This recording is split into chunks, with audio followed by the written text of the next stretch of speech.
হুথিদের ছোড়া মিসাইলে কাঁপছে ইসরায়েল। একদিনের জন্যও থেমে নেই পশ্চিমাদের দেয়া এয়ার ডিফেন্স।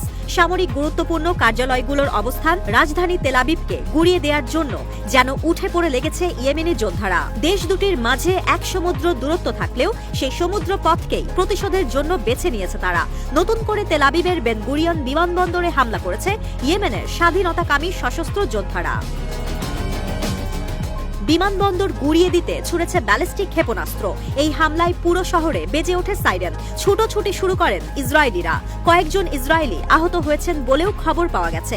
হুথিরা ইসরায়েলি প্রতিরক্ষা বাহিনী, প্রধানমন্ত্রী বেনিয়ামিন নেতানিয়াহু আর সাধারণ মানুষের ঘুম এমনভাবে হারাম করছে যেভাবে আইডিএফ এর আগ্রাসন আতঙ্কে প্রতি মুহূর্তে থাকে সাধারণ ফিলিস্তিনিরা।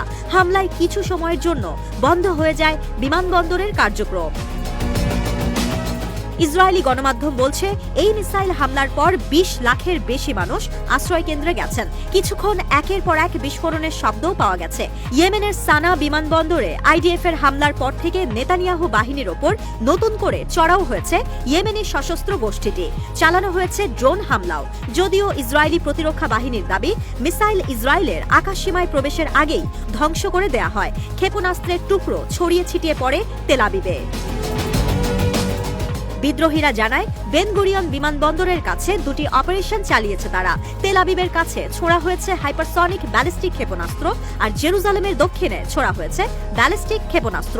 তেল আবিবে ছোড়া ব্যালিস্টিক ক্ষেপণাস্ত্রটি Arrow long range missile defence system দিয়ে ভূপাতিত করার দাবি করেছে আইডিএফ।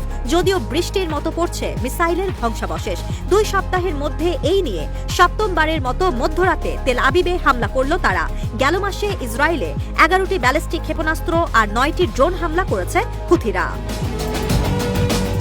মুখপাত্র ইয়াহিয়া সারি জানান, ভূমধ্য সাগরে যুক্তরাষ্ট্রের রণতরী ইউএসএস হ্যারি এস ট্রুম্যানকে লক্ষ্য করে অগণিত ড্রোন আর ক্রুজ ক্ষেপণাস্ত্র হামলাও করা হয়েছে। কারণ তাদের কাছে খবর এসেছিল যুক্তরাষ্ট্র ইয়েমেনে বড় ধরনের বিমান হামলার প্রস্তুতি নিচ্ছে। গেল বছরের ৭ অক্টোবর থেকেই ইসরায়েলের বিরুদ্ধে যুদ্ধ ঘোষণা করে রেখেছে ইয়েমেনের সশস্ত্র সংগঠন হুথি বিদ্রোহীরা। গাজায় যুদ্ধবিরতি কার্যকর না হওয়া পর্যন্ত যা অব্যাহত থাকবে। গেল বছর থেকে এখন পর্যন্ত ইসরায়েলের ২০০ মিসাইল আর ১৭০ ড্রোন হামলা করেছে বিদ্রোহীরা।